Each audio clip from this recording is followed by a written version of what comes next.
not on the brink of Christmas Eve. By the time you get this, it'll probably be Happy New Year to all you folks out there. This is Dr. Cable and Dr. Pope here from Crab Orchard Elementary School. We're really not doctors. We're just faking it, and we haven't had anything to drink either. We're on school grounds, but as soon as we leave here today, we're going to get lit.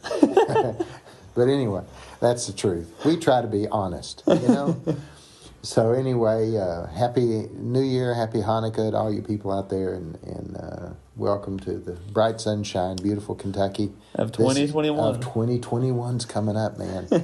Everyone said, well, 2020 is a bad year, And I hate to break it to you, but I think 2021 is going to be worse. So, bah humbug. So on that positive note. Yeah, we try to be positive here. We're taking the spin, the positive. We're not being negative. We've had a few episodes. We've left you on a few cliffhangers about old Slick here. Yep. But we got to talk about the Kentucky problem, the big problem that's going on in Kentucky. What we're doing here is we're describing a person that you don't know who he or she is. Mm-hmm. Mm-hmm. And I don't know if we want you to guess. But you could try. You could try. I don't even know who we're talking about. I don't even know what I'm talking about. Welcome. I'll let this go. Mr. Pope, after one of the episodes, he said, so we're talking about so-and-so. And I was like, no. He's like, oh, I don't know where we're going. I don't know where we're going with this thing. We've got an obscure character, I think, who is playing an important part that fits into a narrative of Kentucky history. And I think that's really fun. And Mr. Cable and I have both talked about this to do this with other historical people, is to describe them and see if we can, open up some windows where maybe you know who we're talking about because of your knowledge. Yeah. So it makes it kind of fun, Yeah. And that's the reason for this podcast, is to not only inform, but to have fun, in case you haven't noticed. Yeah. So we're going to talk a little bit, in case you're sober, about the Kentucky problem, because for old Slick, we kind of got to set up what was going on in Kentucky during this time. Yes. And that's when probably we'll start opening up some ideas on who this could be and what their role was in it. So in 1895, the first Republican governor was elected in Kentucky, and both the House and the Senate were controlled by Democrats. Mm-hmm. The Democrats, of course, were upset. And sound familiar? By this, and steps in William Goble. That's where this Goble election law comes in, and basically the legislator would appoint 3 people to be on the board of elections, or the election board. These people would have the power over local boards. They could remove people or replace people. They could do pretty much whatever they want. They could not be criminally prosecuted. It's a power that would, a very one-sided power. Power grab. Yeah. Especially in the sense that the Democrats both controlled the 2 offices, or the 2 parts of Congress. It seems to me, looking back at history and look at the present, that power grabs in a democracy don't work. Yeah. They just cause resentment. Yeah. No matter who's doing it, whether it's Democrat or Republican, it just doesn't work. There's always a retaliation something to that extent. Right. They always say we can learn from history, but we do it's so hard. You mean to tell me I ain't right? You can't teach me about history. But anyway, so it passes the Senate, but of course it met some opposition. There were some Democrats who were not necessarily for the Goble election law. Governor Bradley vetoed the law. And then, of course, it went to the Supreme Court. A Courier Journal writer said that the bill was basically tied to Goble's ambition to become governor.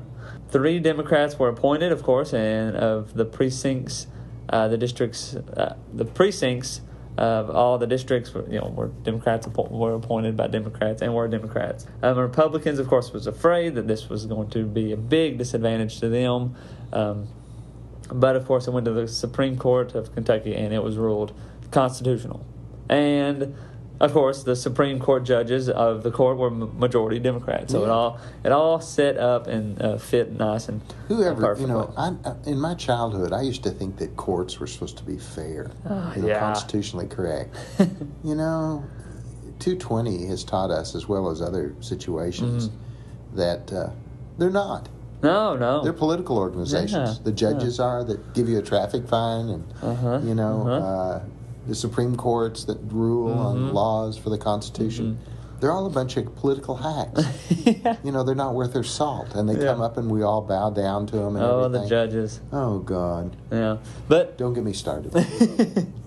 So the following election, after this Goble election law took place, Democrats gained seats in the House and the Senate. The Republicans end up winning like one, I think. They don't get too much, or maybe two. And that's when Goble enters into the governor's race, and we get to the Democratic Convention of 1899, which is a wild. I was just going to say, are you suggesting that the temperatures are rising in Kentucky in 1899? Yes. That people are getting a little upset with each other, and this political thing is out of control once again? It is. It's out of control. That might be an understatement. I'll step back and say this. People talk about politics being rough now. It's been rough for years. It's been rough centuries. Before, hadn't it? Yes. After reading up on all this stuff, we ain't even close to the torch as far as what was going on in Kentucky at this time. You would think in such a Christian state this wouldn't happen. So Hardin, so we got to this Democratic convention, and there's a few people that are in, wanting to be nominated for governor. Hardin is one; he has 600 votes. Stone is another guy; he has 350, and Goble has 300. So he's at the bottom of the barrel.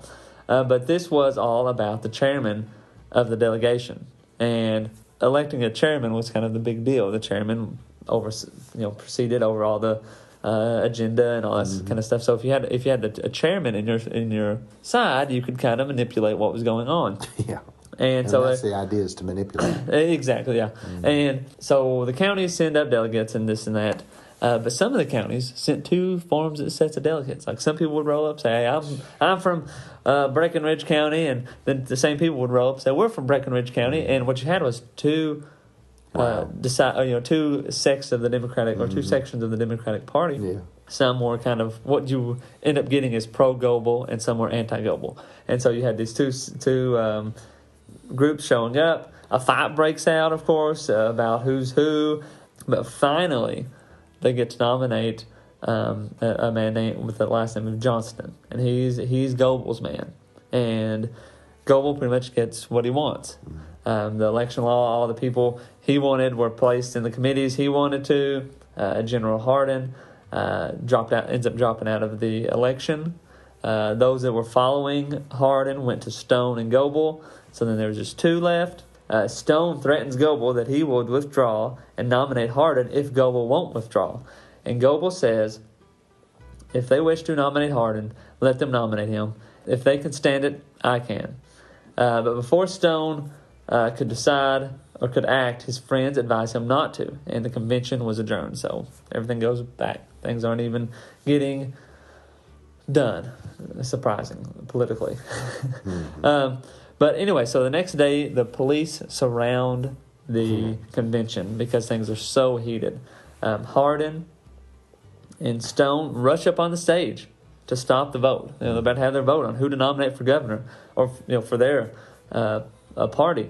They would sing songs. They would do whatever they could to kind of disrupt the procedures. And Judge Redwine, who called to clear the room, and one looker got his name, honestly. Yeah. So while he was shouting to clean the room, clean the room or clear the room. Sorry, clear the room. Clean this place up. Redwine probably was shouting, "Clean the room." Yeah, and one of the people in the audience shouts out, "When you are ready to clear this floor, nominate your undertaker." Wow. Sounds a little threatening. Yeah. So this is all lasts about 12 hours of just complete nonsense. Can't get anything done. Hardin and Stone begin to plan to move the convention to Lexington. Yeah. But that makes perfect sense. Let's just start our own convention. Yeah. But the meeting moved it to the next day. Stone and Hardin push again to move the convention, but Redwine says no. And after 6 hours, they proceed to vote and they nominate Goble. Goble told the ones who opposed him that he had defeated them. All the undercard offices were Goble's men. Other Democrat meetings around the state had meetings denouncing the Goble nomination. So there was people, even after he was nominated, people inside the Democratic Party did not want him to be nominated. High-up Democrats were not supportive of Goble or the election law, but the anti-Gobles then went and nominated John Young Brown to go against Goble. So there was a third person up there to for the Goble. Was that a Republican? No, it was a Democrat, an anti-Goble. Later on, his son, they were Democrats. Yeah. So then that's the Democratic convention. So let's move on over to the Republican convention. Yeah, how they doing? Not too much better, I don't think. So William S. Taylor, who was the Attorney General during Bradley's governorship, he was and then Colonel Samuel H. Stone of Richmond, the auditor during Bradley's governorship, and Judge Clifton J. Pratt. Those were the governors for the Republicans that they had sought up there. 5 people were nominated for Secretary of State, and this campaign was going well. But anyways, it was a far gone conclusion that Taylor was going to win the governorship, and before the votes were cast to nominate, the other 2 candidates actually withdraw. So he kind of won a bit more significantly. After Lieutenant Governor was nominated, they then went on to the Secretary of State. And he was told that unless they adjourned the meeting before the afternoon, that the Secretary of State would not be elected, or that the person running for it wouldn't be elected. And they didn't adjourn, but then they did go ahead and elect the Secretary of State. Goble began campaigning, of course. Goble was not a real personal person, which we talked about Goble a while back, about his demeanor and characteristics and so forth. He was not charming or witty. Think of a frog, Yeah. He did not tell jokes, but he was smart and a planner, and he was a political beast, is what Slick wrote about Goble. When it came to campaigning, he really wasn't that good at talking to people. He avoided shaking hands. In his first campaign speech, he passed out during it. So he went up, up on stage and ended up passing out. It was a hot day and a bad omen. A lot of the people kind of said whenever he, obviously passed out, that it would be not looking good. And in hindsight, we know what happens in the end here. So I was going to say that. Yeah. So Goble, though, refuses to debate Taylor. Taylor opened his campaign in London, while anti-Goble Democratic Governor Brown opened his in Bowling Green. So we had 3 people running for governor. Things got real nasty. The state was in a hot mess, as we kind of talked about. Goble focused a lot of his energy on Governor Brown because he felt a little bitter about him running against the Democratic nomination or nominee, even though he had won the Democratic nomination at the convention. 18 hours before the election day, the entire Louisville Republican precinct workers were removed. So the people that would be working the ballots and counting ballots and all this, all of the Republicans were removed. Right. Pretty crazy. Of course, the city became furious. The city of Louisville was furious. Bradley canceled his speaking that night, but Goble addressed a large crowd. It was a bit of, it really was a hot mess. You can't,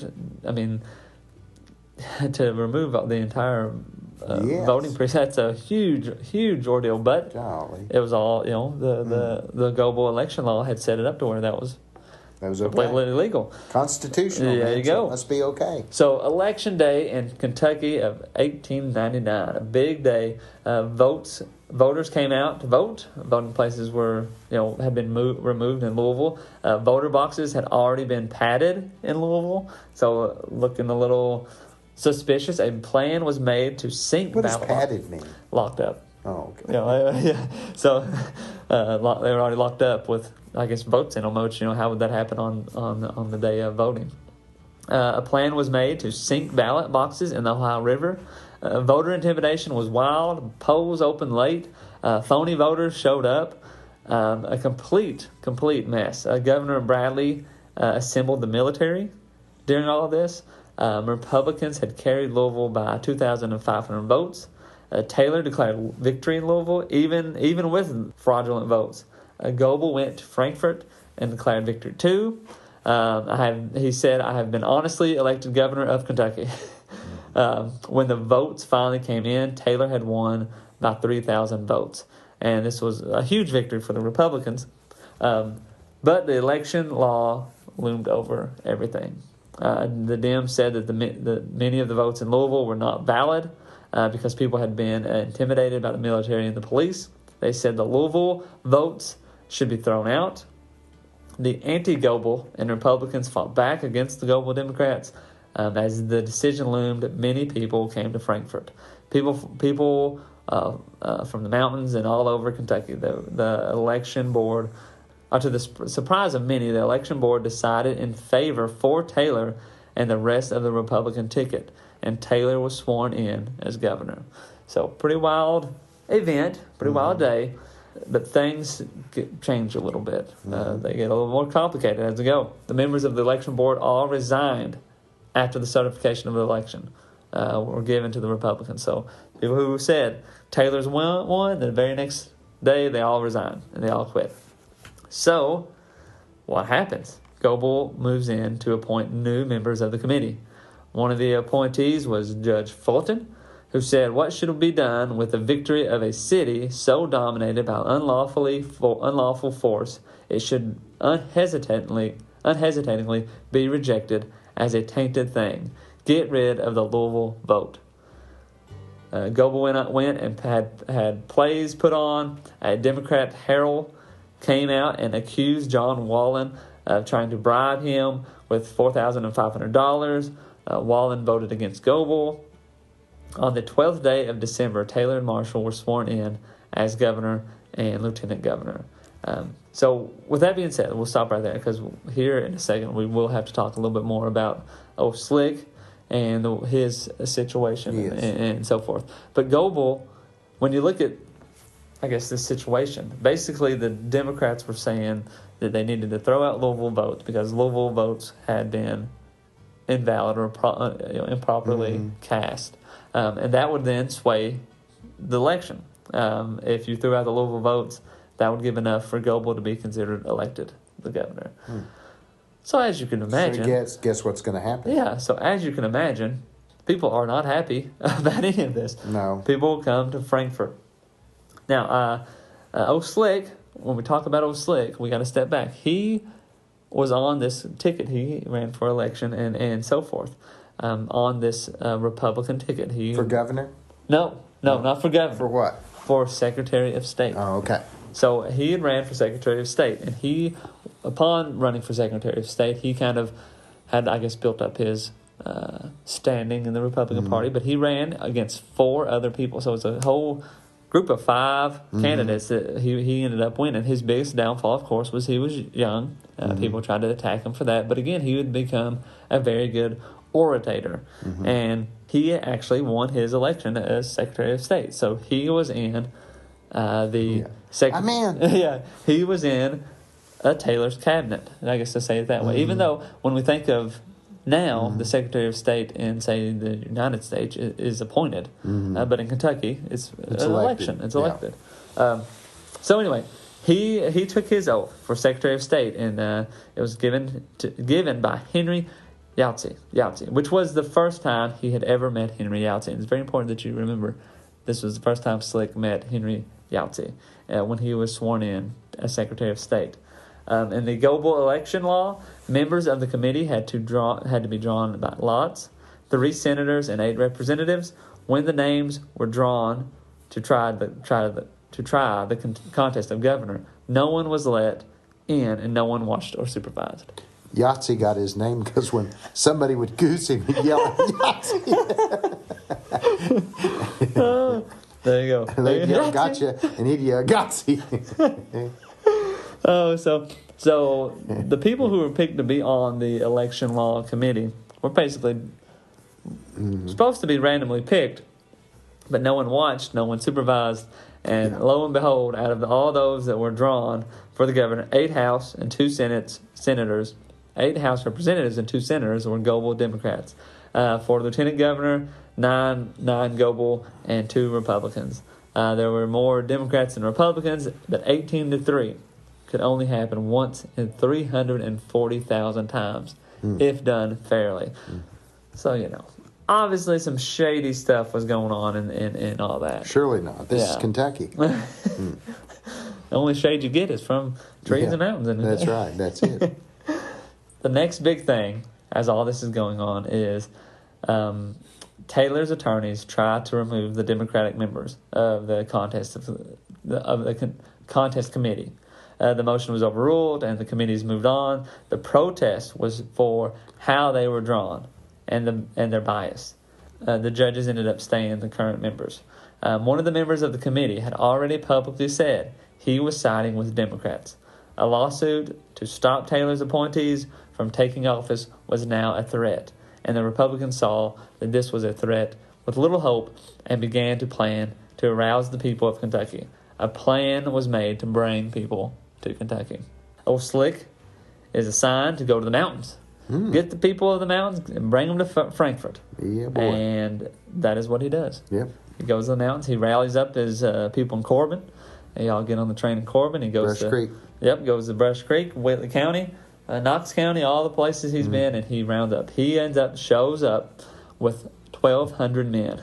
Trainload. Armed, but no one else does. Like, they made this big plan. Hey, you go here, you get these people. You go here, you get these people. Bring your shotguns. Bring them all. You go to the west, get those people.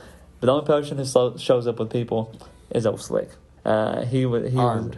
and they're armed. Yes, he was unable to receive the message to stop. Like, I guess they all sent the message, "Hey, stop! Don't bring all these Slick people." didn't get the message. Slick did not get the message, and he shows up with 1,200 men. Yeah, we're ready to fit. Yeah, Goble's people were armed as well. Even the senators. The Mountaineers presented their arguments and began to disperse to their homes.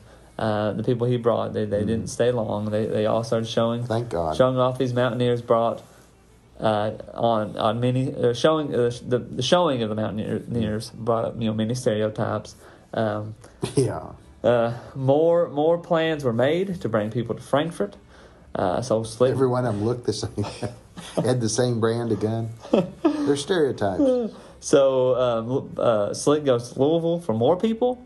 I mean, he's bringing Go them. get more. Bring them on. On their way to Louisville at the LaGrange station, LaGrange train station.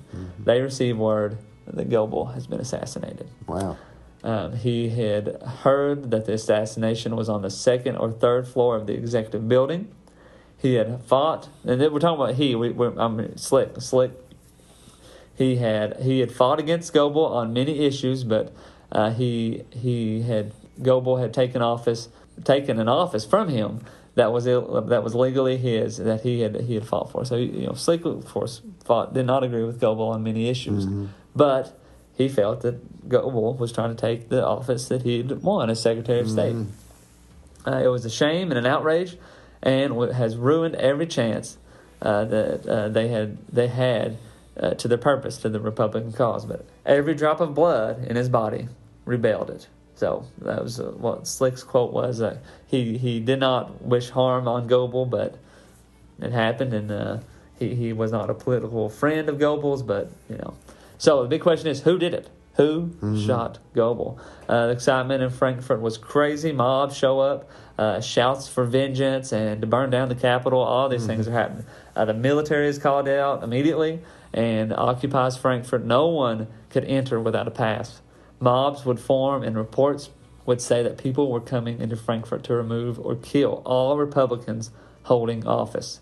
And that's the thing. The people blamed Republicans for the killing of Goble. Democrats, of course, used this and to seek revenge and accused the entire Republican Party for the assassination of Goble. I mean, which politically is, I guess, a smart move to say it's the Republicans' fault. Logically, though, the entire Republican Party could not have been behind just the killing of Goble. Maybe people inside of it, yes, but not the entire thing. But using the outcry of the citizens of Kentucky and the power the Democrats had in their legislation, in the legislature, they used it. They used the opportunity. Governor Taylor and the other Republicans knew that if the legislature met, the Dems would use it to throw out Taylor or throw out Taylor and other Republicans out of office. So they sought to delay, and Taylor adjourns meeting and brings legislatures to London. in February. So this is all happening quite quickly. Democrats came to the Capitol but were unable to enter the Capitol building because the military had barred everybody off of it and wouldn't let anybody in. So the chairman, South Trimble, adjourned the assembly to meet. Did Goble have a lieutenant governor? Yes. So you think Beckham. he would take over? Beckham. Yeah. Yeah. Well, yeah, we're getting to that part. Okay. Yeah. I'm just thinking out loud. Yeah. So the Democrats came to the Capitol. Weren't letting, but anyway, Trimble adjourned the assembly and says we're going to meet at City Hall. But again, they meet the military, so they adjourn to meet at the subject to his call. So the Democrats are trying to find a place to meet. They can't even find a place to meet, so they're just wandering around outside saying, "Let's adjourn here. We'll go here." At the Capitol Hotel is where the Democrats finally declared Goble and Beckham elected and falsified the records of the General Assembly. That supposedly they passed around a piece of paper that stated Goble and Beckham had been legally declared governor and lieutenant governor. They went from room to room, house to house, but a meeting was never truly held. Of course, the Republicans had all left. The Democrats accused Taylor for fleeing the Capitol with hoodlums and mountain men. Filling the Capitol with hoodlums and mountain men. And the Republicans... Those words are synonymous. must be held accountable for the assassination of Goble and put on trial. Answer: in a criminal court because of the Republican conspiracy. At 6:40 p.m. on February 3rd, Goble passed away, and at 7, Beckham was sworn in as governor. Okay. So there you have it. That's the big, I guess, event that all this culminates around. And things get wild, and they get really tough for old Slick. Because here he has built up his reputation. He's become Secretary of State, and things are going to change quite badly for him. People, of course, the state was mourned Goble's death, and the Democrats and Republicans both mourned. We talked about the last time how it was kind of an eye opener for everybody, and everybody kind of stepped back and took a breath. And to mention it in general. I'll say this: a lot of times people talk about how this politician or that politician has it so bad and is treated badly, but William Goble was killed. Yeah. Abraham Lincoln was killed. That's right. That is a level that hopefully doesn't ever happen again. But to be assassinated for a political office is quite astonishing to think that happens. But people have their motives, and things get tough, I guess, or complicated. But typically when that happens, when somebody kills a governor or a president or whatever, it emboldens everybody against the killer or whoever the cause or whoever was behind it, and that was very much the case. I mean, whoever killed Goble, and I don't think has ever been solved who did. No. So whoever killed Goble did it because he didn't want him to become the governor, and you could say that they had some sort of didn't like the election law or didn't like something, but by killing him, that just emboldened his supporters, and everybody just rallied around him, and the cause that person was trying to achieve did not happen. Backfired, didn't it? Yeah, backfired. And that's typically how it goes. I mean, whenever somebody is assassinated. But anyway, Republicans felt that Goble had been defeated fairly and that they shouldn't give up their offices because Goble had been assassinated. Roosevelt, this would be Teddy Roosevelt at the time, he was the governor of New York, also supported the Kentucky Republicans, saying that Mr. Taylor is the governor by every principle of law and equity, and he and his followers, of course, should resist to the last extremity the reckless and unscrupulous conspirators who are endeavoring to do by violence after election what they failed to accomplish by the most scandalous frauds prior to and during the election. The sole and individual responsibility of all bloodshed, past and to come, lies with the same conspirators and with all that in any way abate them. So they were getting some support from national Republicans not to give in and so forth. But on February 5th, the Republicans were in London, the Dems were in Louisville. The Dems proposed a peaceful agreement. Republicans should be allowed the privilege of surrendering their offices and get in return the promise of a fair election law. So that was their offer. You give us your offices, and we will create a fair election law. Taylor rejects the Louisville peace agreement and orders the legislation to reconvene in Frankfurt. The General Assembly reconvenes at Frankfurt. Tension was high. You had a Republican and a Democratic both trying to proceed over the assembly. And they both acted like they were cool. Everything's all right. But when it came time to begin, they both tried to preside. A dual session of the Senate had begun. So, they were literally in the Senate. What a mess. Two trying to guide and get legislation passed, I guess. And they were going back and forth with each other. Two legislative bodies and two sets of state officials. Each lead would try and keep talking so that the other one couldn't intervene. Wow. The journal was read by the Dem clerk from the last meeting, which the Dems were in Louisville. Everyone was partisan and listened to their respective parties. Finally, a Republican senator moved to adjourn the meeting because it was chaotic, and it made no sense. Mm-hmm. The Republicans left, but the Democrats stayed, and they reaffirmed the action of Goble being elected governor. The whole session was pretty much like this. It was just back and forth, insanity. Taylor was performing the duties of the governor in the executive building, while Beckham was doing the same in the room at the Capitol Hotel in Frankfurt. And, of course, they sued each other, too. The trials went to the Jefferson Circuit Court in Kentucky. The election board ruled all the positions won by Republicans were to be vacated. The Dems, of course, quickly moved to fill these positions. On February 26th, Mr. C.B. Hill came into Slick's office and demanded it. He didn't come alone. He had people with him. Slick knew he had won, but he was courteous to the Hill who came in there. They had a very strange conversation. They were polite, but Hill said, "You've been elected to the office," and he was there to take the office. Said that taxpayers would object to having two secretaries of state, so he declined to resign. All Republicans except one refused to resign. The Dems go back to the Capitol Hotel and get another judge who orders to stop Republicans from using their offices. The state had two operating governments. Wow. You had the Republicans in the Capitol, the Democrats in the hotel, basically trying to operate the state. Crazy. It is very wild. So there's a design, though, against the Republicans, and the judge rules in favor of the Democrats. The Republicans appeal, but the Dems say they will not wait for another court and go to remove Taylor and others office holders.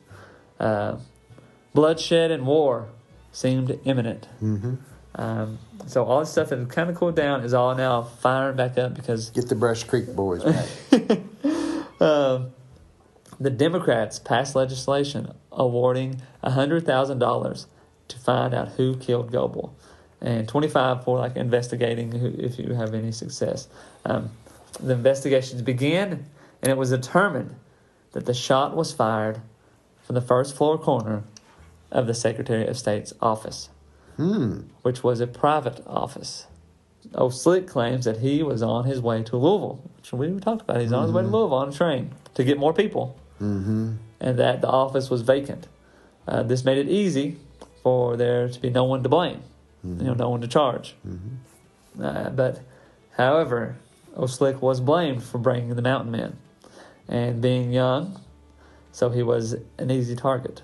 So he was accused of Goble's assassination. His friends told him to leave, but he stayed, fearing that it would show guilt if he left. Probably. So he visits his father and mother. He knew he was going to be charged with murder. He told them he was innocent and that he would be tried unfairly. His parents told him that he should face his accusers. So he returned to Frankfurt and resumed his duties. But on the 9th of March, near midnight, he was awoke and told by W. Colton of McKee, Jackson County, he was told that W. McKee had been arrested in connection to the murder. Warrants had been issued for himself, Captain John Davis, and his brother. He went to Governor Bradley and Judge Yost. He said if weren't arrested, they'd be mobbed. Youst tells them to go to the State House Square. They arrive, of course, at the State House Square about 5 minutes. The police come to Captain Davis's house to arrest them. They went to his office and they concluded that he would be arrested and removed from office. Old Slick had stayed at his post as long as he could. What? And would now flee. Oh. So he's on the run. The next day, 5 of them had been accused and warrants were out. A group of soldiers were at the executive building in Frankfort, and he and Captain Davis got in rank and file with the soldiers and marched onto a train. So they actually hid with the soldiers on the train. He didn't want to play the part of guilty, but a great crowd awaited them at Lexington and had to collect the reward. The soldiers were able to guard them, but the officers came in and drew their revolvers. They were both arrested and dragged from the train. That's old Slick and Captain Davis here. He arrived at the jail and was told them that they had no right to search him. He was struck unconscious. He woke up in the jail and wrote a statement claiming his innocence. He spent the night in a cell and was alone. He woke from a nightmare to see that reality was worse. Weeping endureth for a night, but joy cometh in the morning.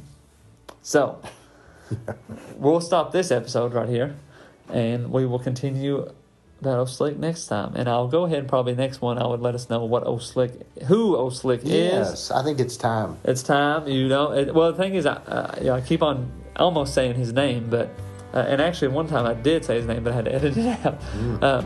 But anyway, we'll wrap this up here, and we'll continue next time. Sounds good. All right.